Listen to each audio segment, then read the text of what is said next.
السلام علیکم رحمۃ اللہ۔ آج ہم انشاءاللہ 21ویں پارے کا خلاصہ بیان کریں گے۔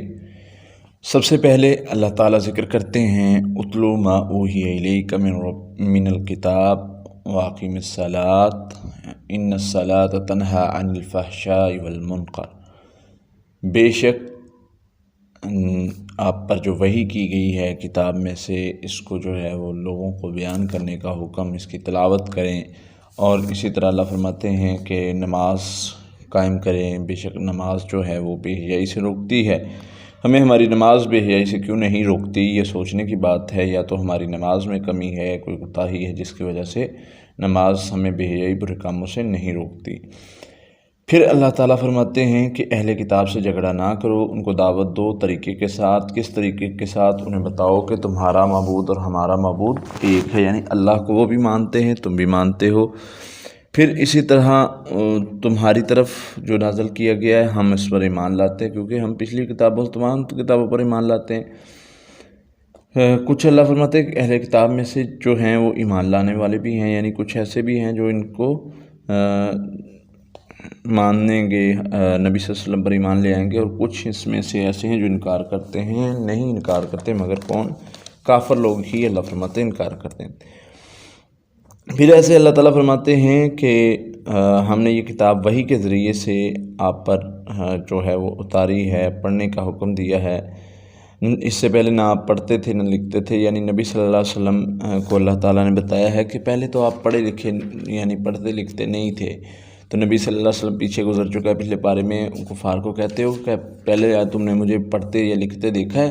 کیونکہ کفار میں کچھ شاعر تھے جو لکھا کرتے تھے اس طرح، مطلب کچھ بھی۔ تو قرآن کو اللہ تعالیٰ نے جو ہے ایک معجزہ اور نشانی بنا کر بھیجا ہے کہ اس جیسا تم نہیں لا سکتے، حالانکہ نبی صلی اللہ علیہ وسلم نے خود سے نہیں لکھا۔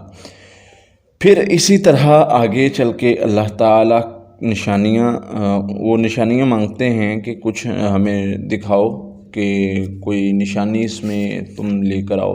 تو اللہ تعالیٰ فرماتے ہیں کہ کیا تم نہیں دیکھتے اس کتاب کو؟ یہ تمہارے لیے نشانی ہی ہے، یہ کافی نہیں ہے نشانی تمہارے لیے؟ اس میں نصیحت رحمت ہے، اور تمہارے اور ہمارے درمیان اللہ گواہ ہے اس چیز میں۔ باطل پر ایمان لانے والے خسارے میں ہیں، کبھی کامیاب نہیں ہوں گے۔ پھر اللہ فرماتے ہیں کہ یہ مطالبہ کرتے ہیں عذاب کا، کہ ہم پر عذاب لے آئیں آپ۔ اللہ فرماتے ہیں کہ آپ ان سے کہہ دیں، وہ جس چیز میں جلدی کرتے ہیں اگر وقت مقررہ نہ ہوتا تو آ جاتا، لیکن وہ آئے گا ضرور، اچانک آئے گا۔ یہ جلدی کرتے ہیں عذاب کے بارے میں۔ اللہ فرماتے ہیں کہ جہنم ان کو گھیرے ہوئے ہے، جہنم ان کو ڈھانپ لے گی۔ جو میرے بندے ہیں میری عبادت کرتے ہیں، اللہ فرماتے ہیں میرے بندوں سے آپ کہہ دیں کہ وہ میری عبادت کریں، اور جو عبادت کرنے والے ہیں ان کا بہترین انجام ہے، اچھا صلہ ہے، اچھی جگہ ہے۔ پھر اسی طرح اللہ فرماتے ہیں آگے چل کے کل نفس ذائقۃ الموت، ہر جان نے جو ہے وہ موت کا ذائقہ چکھنا ہے۔ ثم الینا ترجعون، پھر اسی کی طرف لوٹ کر جانا ہے۔ جو لوگ ایمان لائے اور انہوں نے نیک اعمال کیے، ان کو ہم عنقریب دکھائیں گے کیا اچھا بدلہ دیں گے، ان کو جو ہے وہ جنت دیں گے۔ اور اللہ تعالیٰ فرماتے ہیں کہ ان کے نیچے باغات ہوں گے، نہریں ہوں گی، اور صبر کرنے والوں تم صبر کرو اور اپنے رب پر توکل کرو۔ پھر اسی طرح اللہ فرماتے ہیں کہ جانوروں کو رزق کون دیتا ہے؟ جو رزق اپنا اٹھائے ہوئے نہیں ہوتے، اللہ سب کو رزق دیتا ہے، تمہیں بھی دیتا ہے، انہیں بھی دیتا ہے۔ اور اللہ تعالیٰ نے اللہ ہی رزق کو فراخ کرتا ہے، وہی رزق کو تنگ کرتا ہے، وہ ہر چیز پر قادر ہے۔ زمین آسمان میں جو کوئی بھی ہے اس کو رزق دیتا ہے۔ جانور جو ہیں وہ رزق اپنا اٹھائے ہوئے تو نہیں، اللہ تعالیٰ توکل تمہیں سکھا رہے ہیں۔ پیچھے گزر چکا ہے نا کہ توکل اور صبر کرو۔ آگے اللہ فرما رہے ہیں کہ توکل اور صبر کرنا کیسے؟ دیکھو جانوروں سے مثال دے کر اللہ تعالیٰ نے سمجھایا کہ جانور اپنا رزق اٹھائے ہوئے نہیں ہیں، لیکن پھر بھی وہ ان کو روزانہ رزق دیتا ہے، وہ بھوکے نہیں سوتے۔ پھر اسی طرح اللہ تعالیٰ فرماتے ہیں کہ ہم نے آسمان سے زمین پر پانی اتارا، زمین کو زندہ کیا مردہ ہونے کے بعد۔ اس سے مراد جیسے زمین بنجر ہوتی ہے، اس کو سیراب کیا جاتا ہے تو اس میں سے بہت ساری چیزیں اگتی ہیں۔ تو یہ سب اللہ تعالیٰ نے کیا۔ دنیا کی زندگی تو کھیل اور تماشا ہی ہے، آخرت کا گھر اصل گھر ہے، اس کی طرف ہی ہمیں جانا ہے، اس کی فکر کرنے کی ضرورت ہے۔ کشتی پر اللہ فرماتے ہیں یہ سوار ہوتے ہیں، ان کی مشرکوں کی مثال ایسی ہی ہے کہ جب یہ کشتی پر سوار ہوتے ہیں، دعوا اللہ مخلصین، یہ اللہ کو مخلص ہو کے پکارتے ہیں، الہ الدین، اللہ تعالیٰ کو ایسے پکارتے ہیں کہ جیسے مطلب عبادت میں خالص کرتے ہوئے۔ جب خشکی میں پہنچ جاتے ہیں، جب سفر ان کا ختم ہو جاتا ہے تو شریک بنانے لگ جاتے ہیں تاکہ وہ اس کی ناشکری کریں۔ اللہ فرماتے ہیں فائدہ اٹھا لو، جتنا تم نے فائدہ اٹھانا ہے قریب تمہارا جو ہے وہ فیصلہ ہونے والا ہے۔ پھر اسی طرح آگے چل کے اللہ تعالیٰ فرماتے ہیں ان کے بارے میں، آگے سورہ روم شروع ہو رہی ہے لیکن اس سے پہلے ایک آیت اللہ تعالیٰ فرماتے ہیں والذین جاہدوا فینا لنہدینہم سبلنا، جو لوگ ہمارے راستے میں کوشش کرتے رہتے ہیں، ہمارے راستے میں یعنی اس چیز کی طرف جاتے ہیں کہ ہم نے سیدھا راستہ دیکھنا ہے تو ہم اسے ضرور سیدھا راستہ دکھا دیں گے، لیکن دوسری طرف ہم پیچھے پڑ چکے ہیں۔ اللہ تعالیٰ فرماتے ہیں جو مومنوں کے راستے کی طرف نہیں جاتا، حضور کے راستے کی طرف نہیں جاتا، تو ہم اسے اسی راستے کی طرف موڑ دیتے ہیں، نولیہ ما تولی، جس طرف وہ جانا چاہتا ہے، ونصلیہ جہنم، اور ہم اسے جہنم میں بھیج دیتے ہیں۔ تو آگے شروع ہو رہی ہے سورہ روم، اور اس میں کیا چیز ہے؟ سورہ روم میں سب سے پہلے ذکر ہے الف لام میم غلبت الروم۔ اللہ فرماتے ہیں روم مغلوب ہو گئے، رومی مغلوب ہو گئے، سب قریب جو ہے وہ قریب جو ہے زمین میں وہ اپنے مغلوب ہونے کے بعد غالب آئیں گے۔ نبی صلی اللہ علیہ وسلم کے دور میں 2 سلطنتیں تھیں، ایک روم کی، ایک ایران کی۔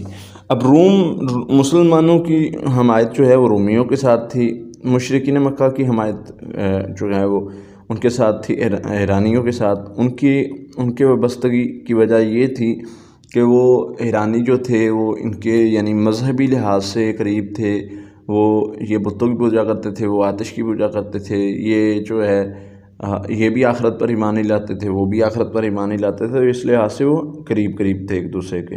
لیکن مسلمان اہل کتاب کے زیادہ قریب تھے کیونکہ وہ اہل کتاب تھے، اور مسلمان بھی کتاب پر ایمان لانے والے، وہ بھی کتاب پر ایمان لانے والے، مسلمان بھی آخرت پر ایمان لانے والے، وہ بھی آخرت پر ایمان لانے والے۔ جب ان کو شکست ہوئی تو مسلمانوں کو کافی دکھ ہوا، تو اللہ تعالیٰ نے یہ آیت اتاری کہ فکر نہ کریں، ان قریب جو ہے وہ یہ فتح یاب ہوں گے، رومی دوبارہ فتح یاب ہوں گے۔ پھر 8 سال بعد اللہ تعالیٰ نے فتح دی رومیوں کو، اور اسی دن نبی صلی اللہ علیہ وسلم کو بھی فتح دی تھی بدر کے موقع پر، یعنی دو خوشیاں ایک دن میں اللہ تعالیٰ نے عطا کی۔ پھر اللہ تعالیٰ کچھ لوگوں کا آگے ذکر کرتے ہیں۔ اللہ تعالیٰ فرماتے ہیں کہ کیا آپ ان کو نہیں دیکھتے، زمین میں چلتے پھرتے نہیں دیکھتے کہ ان لوگوں کا انجام جو ان سے پہلے تھے، جو ان سے قوت میں زیادہ سخت تھے، انہوں نے زمین پھاڑ کر اسے آباد کیا ہوا تھا، ہم نے رسول بھیجے دلیل کے ساتھ، انہوں نے دلیل کو نہیں مانا، پھر کیا ہوا؟ اللہ فرماتے ہیں ہم نے کسی پر ظلم نہیں کیا مگر انہوں نے اپنی جانوں پر خود ظلم کرتے تھے۔ قیامت کے دن مشرک نا امید ہوں گے، نہ کوئی ان کا سفارشی ہوگا، نہ کوئی ان کا شریک ان کے سامنے آئے گا۔ قیامت کے دن جو ہے وہ مجرم نا امید ہو جائیں گے کیونکہ کوئی سفارشی یا ان کا کوئی نہیں ہوگا۔ یہاں آج کل لوگوں نے لارے لگائے ہوئے ہیں لوگوں کو کہ میں تمہارا سفارشی ہوں گا۔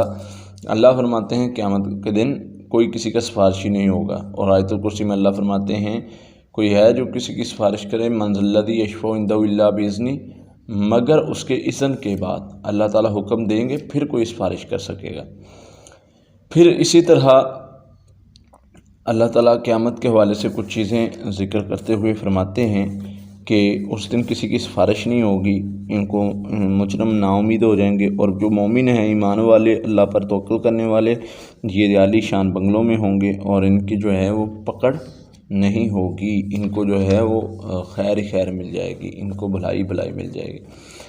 پھر اللہ تعالیٰ ذکر کرتے ہیں کچھ نشانیوں کا تعارف کرواتے ہیں کہ اللہ فرماتے ہیں ہم نے آسمانوں کو بنایا، زمینوں کو بنایا، تم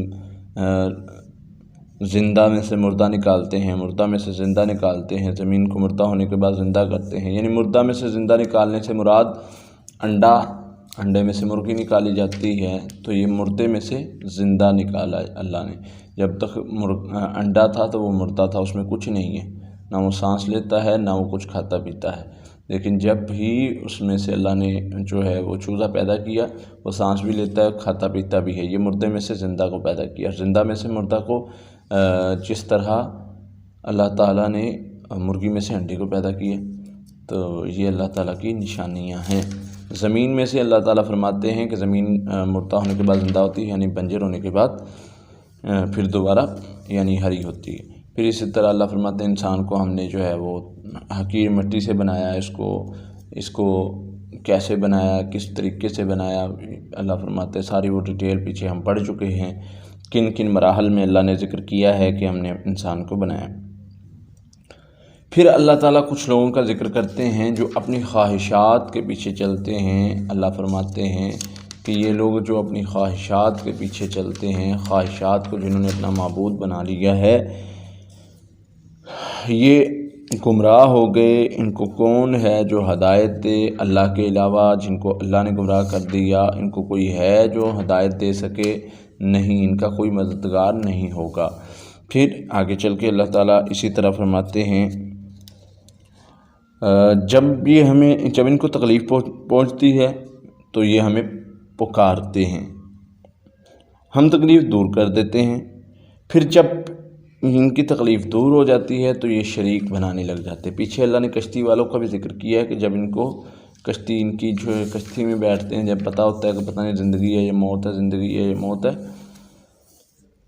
تو اس وقت اللہ کو پکارتے ہیں۔ جب پتہ چل جاتا ہے کہ ہم خشکی میں آ گئے ہیں تو اس وقت جو ہے شریک بنانے لگ جاتے ہیں۔ تو یہاں بھی اللہ تعالیٰ نے وہی بات ذکر کی، وَإِذَا أَذَقْنَا النَّاسَ رَحْمَةً فَرِحُوا بِهَا، جب ان کو خوشی ملتی ہے تو جب ان کو اللہ تعالیٰ رحمت چکھاتے ہیں تو خوش ہو جاتے ہیں، جب برائی اور پہنچتی ہے، مشکل پریشانی پہنچتی ہے تو یہ اچانک نا امید ہو جاتے ہیں، اور نا امید اللہ کو پسند نہیں ہے۔ پھر آگے چل کے اللہ تعالیٰ کچھ چیزیں ذکر کرتے ہیں، فرمایا جو لوگ سود کھاتے ہیں، سود اس نیت سے قرض دیتے ہیں کہ ان کے مال بڑھ جائیں، اور وہ اللہ تعالیٰ فرماتے ہیں کہ وہ نہیں بڑھتے، وہ اللہ کے ہاں نہیں بڑھتے۔ اور جو لوگ زکوٰۃ دیتے ہیں ان کے چہرے اللہ فرماتے ہیں اللہ کو خوش کرنے کے اللہ کو خوش کرتے ہوئے، تو اللہ فرماتے ہیں کہ ان کا وہ عمل ہم کئی گنا بڑھا دیتے ہیں، وہ کام کئی گنا اڑا دیتے ہیں، ان کا جو مال ہے اس کو کئی گنا ہم بڑھا دیتے ہیں۔ پھر اسی طرح اللہ تعالیٰ کچھ چیزوں کا ذکر کرتے ہوئے فرماتے ہیں جو لوگ کفر کرتے ہیں، اللہ فرماتے ہیں ان کا کفر انہی پر ہے، اور جو نیک اعمال کرنے والے ہیں وہ بہتر بدلہ پا لیں گے۔ ہم نے رسول کو بھیجا، آپ سے پہلے بہت سارے رسولوں کو بھیجا، ان کا مقصد کیا تھا، ان کا مطلب کیا تھا؟ دعوت دینا، دین کی دعوت دینا۔ انہوں نے دعوت دی، پھر جنہوں نے نہیں مانی اللہ فرماتے ہیں ہم نے پھر ان سے انتقام لیا، بدلہ لیا۔ اللہ فرماتے ہیں جنہوں نے ہمارے بندوں کو نہیں مانا، جنہوں نے ہماری دلیلوں کو نہیں مانا، تو ہم نے ان سے انتقام لیا اور مومنوں کی ان کے خلاف مدد کی۔ پھر آگے سورہ روم ذکر کیا ہے، سب سے پہلے کتاب کا ذکر کیا ہے، کتاب کا تعارف کروایا ہے، الف لام میم تلک آیات الکتاب الحکیم، یہ کتاب حکمت والی ہے، ہدی و رحمت للمحسنین، یہ ہدایت ہے، رحمت ہے محسنین کے لیے، جو لوگ ایمان لاتے ہیں، نماز قائم کرتے ہیں، زکوٰۃ ادا کرتے ہیں اور آخرت پر ایمان لاتے ہیں، یہی لوگ ہیں کامیاب، یہی لوگ فلاح پانے والے، یہ ان لوگوں کو اللہ تعالیٰ نے کامیاب کہا ہے۔ پھر آگے چل کے اللہ تعالیٰ نے ذکر کیا ہے حضرت لقمان کی نصیحت۔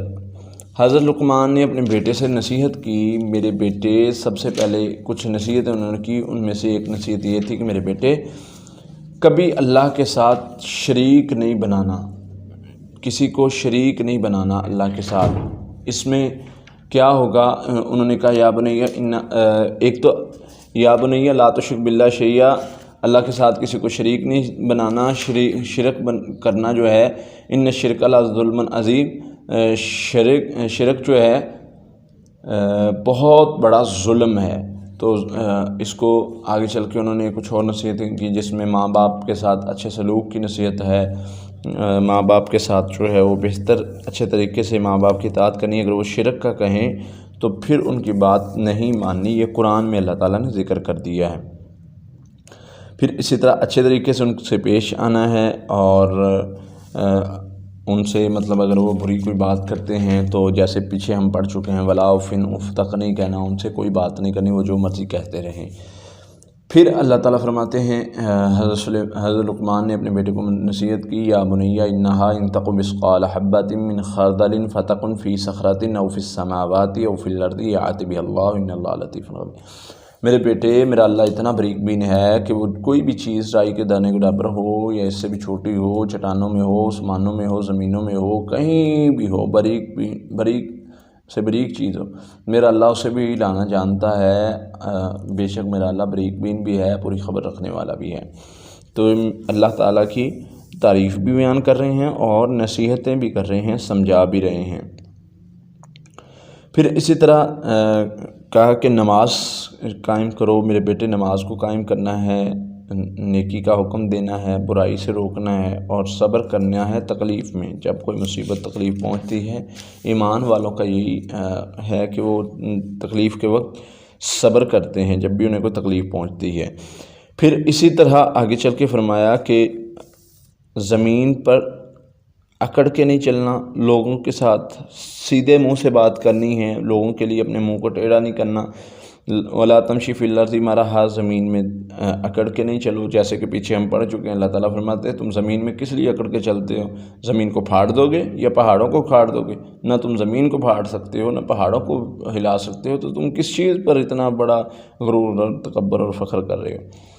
میانہ روی کی چال جو ہے وہ تمہاری میانہ روی کی ہو اور آواز تمہاری نیچی ہو، اور اللہ کی طرف پیروی کرنی ہے، اللہ کی پیروی کرنی ہے۔ یہ حضرت سلیمان اللہ کے رسول کی پیروی کرنی ہے۔ حضرت لقمان علیہ السلام نے اپنے بیٹے کو نصیحت کی کہ اس کی دعوت کو قبول کرنا ہے۔ پھر اسی طرح مشرکوں کے بارے میں اللہ تعالیٰ فرماتے ہیں، جب ان سے کہا جاتا ہے کہ تم شرک کیوں کرتے ہو، تو کہتے ہیں ہم نے اس پر اپنے باپ دادا کو پایا، ہم اس پر ہم یہ کام اس لیے کرتے ہیں۔ تو کہا کہ تمہارے باپ دادا کو اگر شیطان نے آگ میں دھکیل دیا ہے، شیطان نے تمہارے باپ دادا کو اگر جہنم میں لے گیا تو تم بھی اسی راستے پر چلو گے۔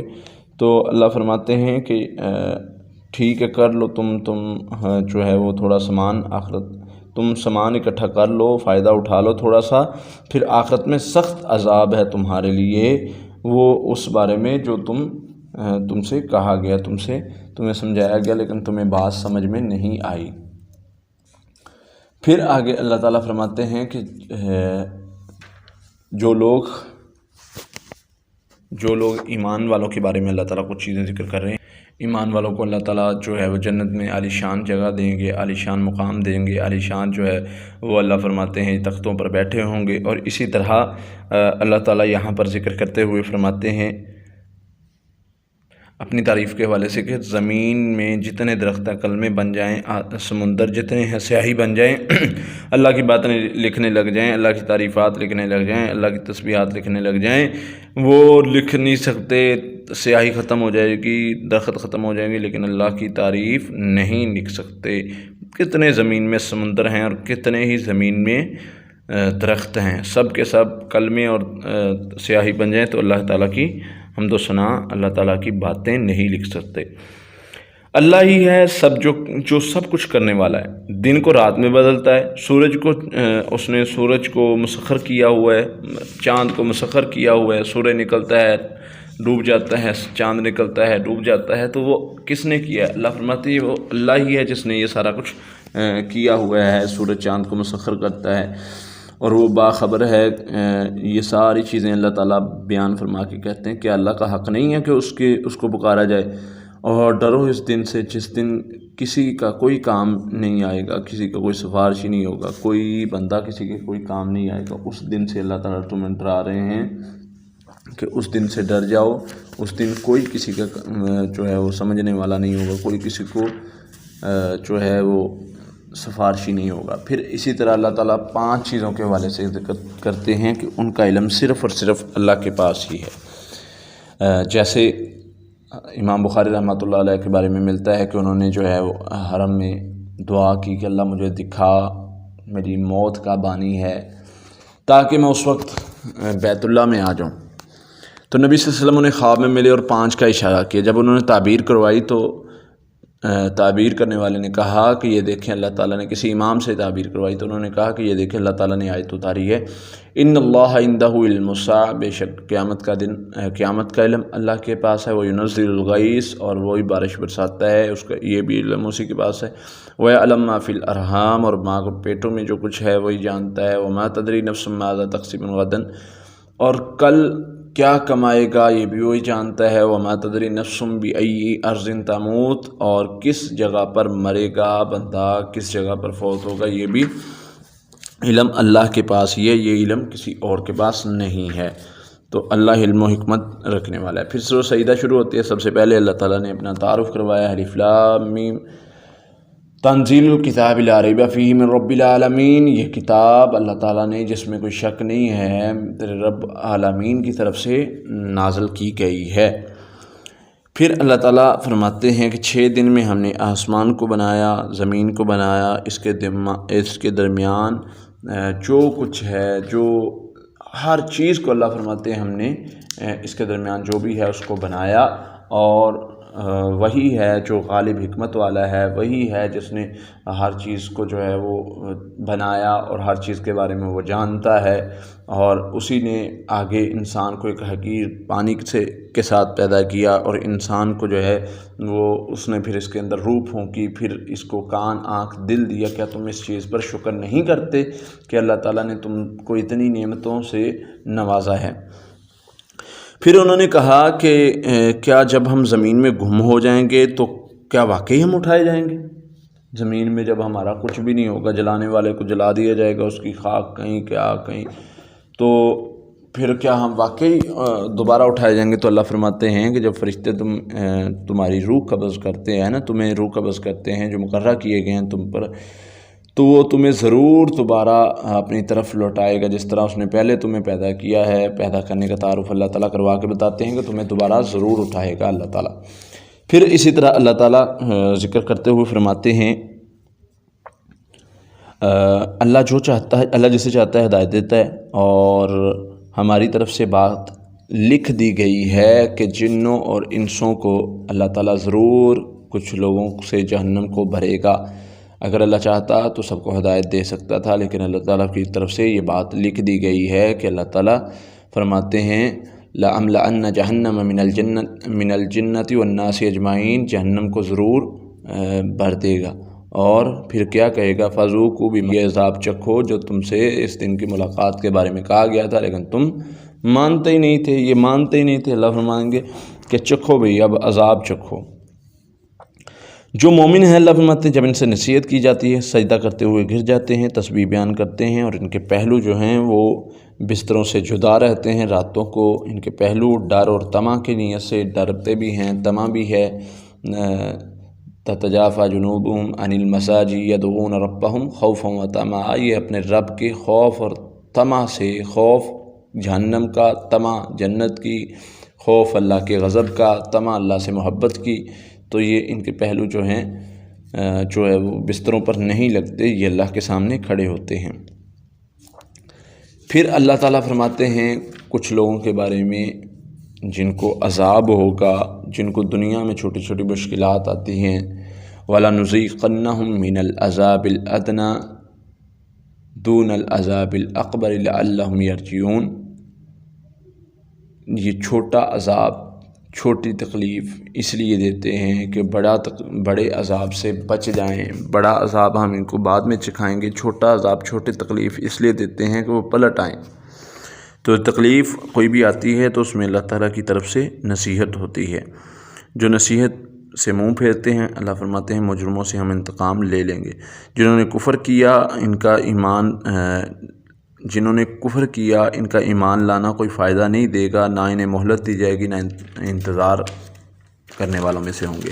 یعنی جو لوگ ایمان تو لاتے ہیں لیکن انکار کرتے ہیں کچھ چیزوں کا، تو ان کے بارے میں یہ کہا گیا۔ پھر آگے اللہ تعالیٰ ذکر کرتے ہیں، نبی صلی اللہ علیہ وسلم کو فرماتے ہیں کہ آپ کافروں کی بات کو نہ مانیں، آپ پریشان نہ ہوں، کافر جو بھی بات کہتے ہیں۔ سورہ احزاب میں اللہ تعالیٰ ذکر کرتے ہیں یا ایھا النبی اتق اللہ، آپ اللہ سے ڈرتے رہیں، اے نبی اللہ سے ڈرتے رہیں، کافروں کی منافقوں کی باتوں کے پیچھے نہ لگیں، اللہ تعالیٰ بہتر کرنے والا ہے سارے معاملات کو۔ اللہ پر توکل رکھیں، اللہ تعالیٰ نے کسی جان میں دو دل نہیں ڈالے، نہ ہی تمہاری بیویوں کے بارے میں اللہ تعالیٰ مسلمانوں کو نصیحت کرتے ہوئے فرماتے ہیں کہ ان کو تمہاری مائیں بنایا ہے جن کو تم منہ سے مائیں کہہ بیٹھتے ہو، یعنی بیویوں کو یہ بھی ایک مسئلہ بنا تھا کہ بیویوں کا منہ سے ماں کہہ بیٹھے تھے، تو اب جو ہے وہ ہماری بیویاں نہیں رہی ہیں اس طرح کا، تو اللہ فرماتے ہیں ایسا کوئی مسئلہ نہیں ہے۔ نہ وہ منہ بولے بیٹوں کو بیٹا بنائیں، یعنی بیٹوں کو جو منہ بولے بیٹے ہیں ان کو ان کے اصل باپ کے نام سے پکارو، اگر نہیں جانتے تو وہ تمہارے دین میں بھائی ہیں، تمہارے دوست ہیں، تو دوست اور بھائی بناؤ ان کو، اپنے ان کے مطلب اصل باپ کے نام سے ہی پکار سکتے ہو، جیسے نبی صلی اللہ علیہ وسلم نے جو ہے وہ حضرت زید کی پرورش کی تو زید بن محمد لوگ کہنے لگ گئے تھے، تو اللہ تعالیٰ نے اس چیز سے منع فرما دیا۔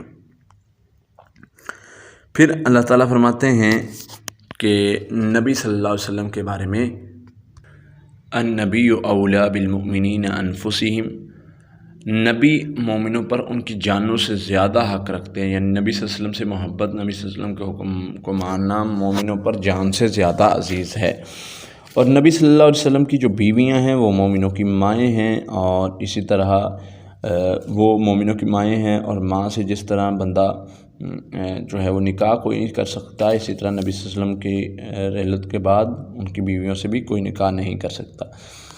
اسی طرح اللہ تعالیٰ نے کچھ نعمتوں کا ذکر کیا ہے۔ اللہ تعالیٰ فرماتے ہیں ہم نے تم پر جب نعمتیں کی، جب تم پر لشکر آئے تھے ہم نے تمہاری مدد کی، یعنی بدر کے میدان میں، تو یہ ہماری نعمت تھی، یہ ہمارا جو ہے فضل تھا تم پر کہ لشکر آئے اور ہم نے تمہاری مدد کی، بارش کو برسایا، ہوائیں چلائیں جن سے ان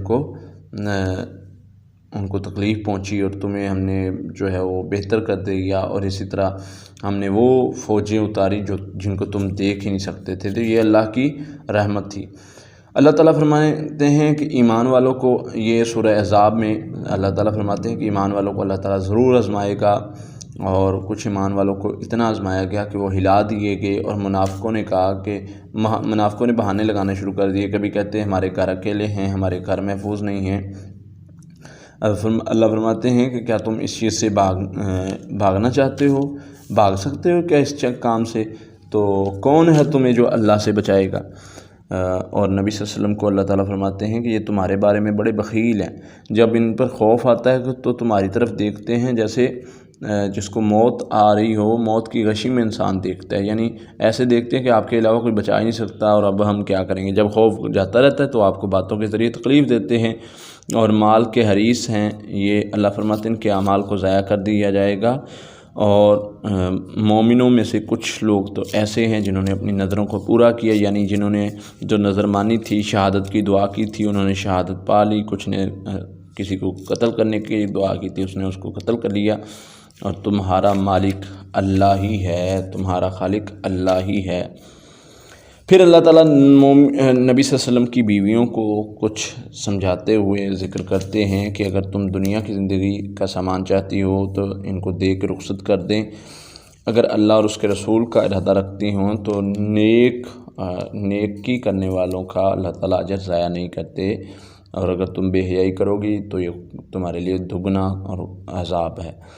پھر اللہ تعالیٰ ذکر کرتے ہیں، یعنی یہاں پر پیچھے سمجھایا کہ جب مہاجرین کی عورتوں نے بہت بننا سنورنا شروع کر دیا، کیونکہ مال غنیمت بہت ملا تھا بنو قریظہ سے، تو اس وجہ سے انہوں نے وہ جب بننا سنورنا، تو عورت کی ذات جو ہے وہ دوسرے کو ایسے دیکھ کر خود چاہتی ہے کہ میں بھی ایسا بنوں، تو اللہ تعالیٰ اللہ کے نبی صلی اللہ علیہ وسلم سے انہوں نے مطالبہ شروع کر دیا، تو اللہ کے نبی صلی اللہ علیہ وسلم نے کہا کہ پھر اللہ کے حکم سے یہ کہا کہ تمہیں اگر مال چاہیے تو مال لے لو، اگر نبی چاہیے تو نبی لے لو۔ تو ساری جو بیویاں ہیں وہ یک طرفہ مطلب ایک ہی بات بولی کہ نہیں، ہمیں اللہ اور اس کے رسول چاہیے، ہمیں جو ہے وہ مال نہیں چاہیے۔ تو یہاں پر یہ پارہ ختم ہوتا ہے، انشاءاللہ کل تو اگلا پارہ کریں گے۔ اللہ سے دعا ہے اللہ تعالیٰ عمل کرنے کی توفیق عطا فرمائے۔